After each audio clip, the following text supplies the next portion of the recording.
Eucharist is glorious, life-giving, wonderful, patient. amazing. We are People of the Eucharist.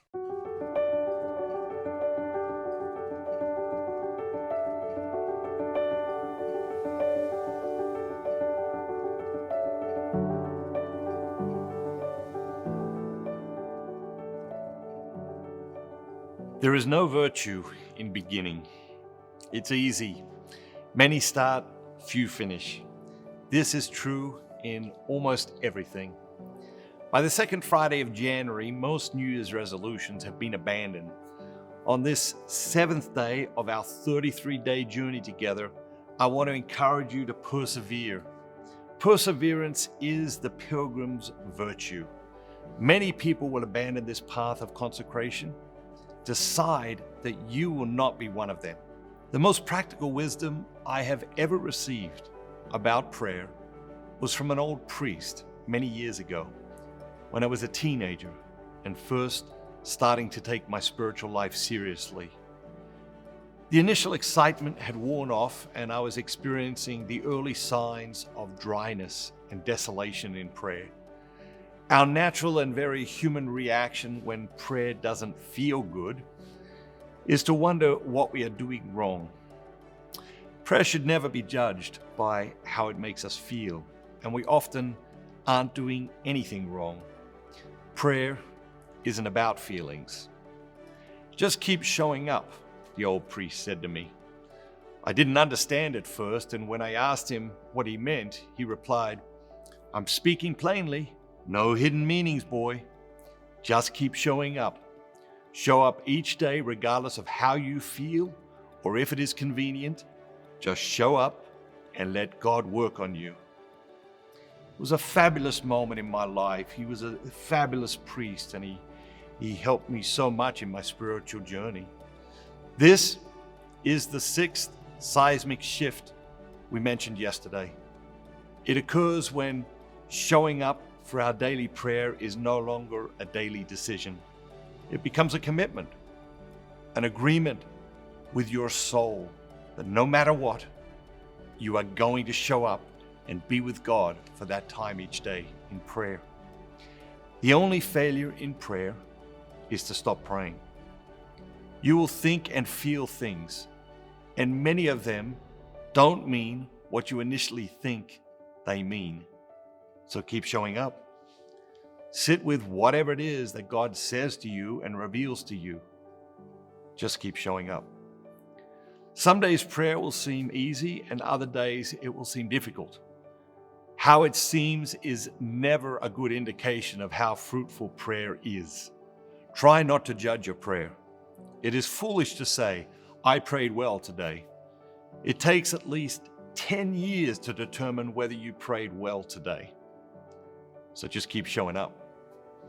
If God gives you the grace of encouragement and inspiration, fabulous. Accept it, embrace it, don't squander it, put it to good use. But if you come away from prayer discouraged on some days, remember that Jesus died on the cross, and that was an immense victory. For myself, though there have been times when prayer has seemed effortless, for the most part, it doesn't come particularly easily. There are days when I have more enthusiasm for prayer than others, and there are days when prayer is difficult, even excruciating. These days require me to force myself to be present despite these struggles. And of course, there are days when it's wonderful, blissful even. It all just depends on what God is doing. In your spiritual life, there will be long and dusty roads, epic mountaintop experiences, moments of fear and trembling in the dark valleys, beautiful mornings filled with hope, and long, dark nights drenched with hopelessness. Just keep showing up. No matter what, just keep showing up. Remember, it is not about what we are doing. It is about what God is doing in us, through us, and with us when we show up. Nowhere is this advice more relevant than when it comes to the Eucharist. Imagine if Catholics had applied this simple wisdom to the practice of attending Mass over the past 50 years.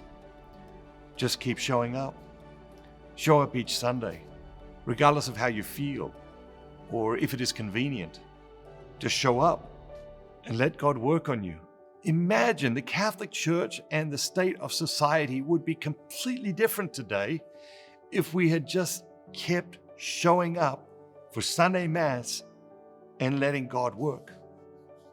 Never forget that each time you receive Jesus in the Eucharist, He is working in you to send you out into the world so that He can work through you.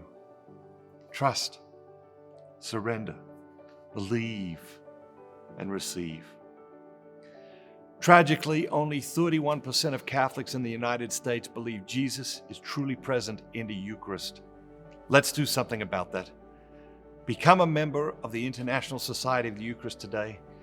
We'll send you a free copy of 33 Days to Eucharistic Glory, a copy of the children's version, a copy of the limited edition journal, which includes an amazing Holy Week retreat. Click the button below to learn more and to join. Have a great day, and remember, be bold, be Catholic. We are people of the Eucharist.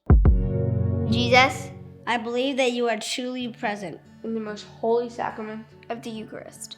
Every day, I long for more of you. I love you above all things. and I desire to receive you into my soul. Since I cannot receive you Sacramentally, At this moment, I invite you to come and dwell in my heart. May the spiritual communion increase my desire for the Eucharist. you are the healer of my soul.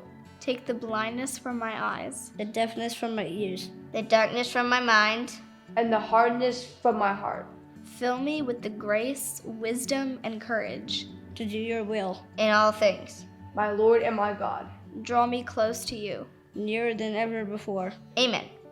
Consecrate America. To the Eucharist. Bye-bye. Have a great day. Have a great day. Have a great day. Come on. Have a great day. Hey Isabel, one simple way to be mindful of God's presence in the world is to know where the nearest tabernacle is. So, while we've got a couple of minutes, I thought we might work on your geography a little. Sounds good, Dad. You're always coming up with something. If I was at latitude 37.71 and a longitude of negative 97.26, where would the nearest tabernacle be? St. Thomas Aquinas, Wichita, Kansas.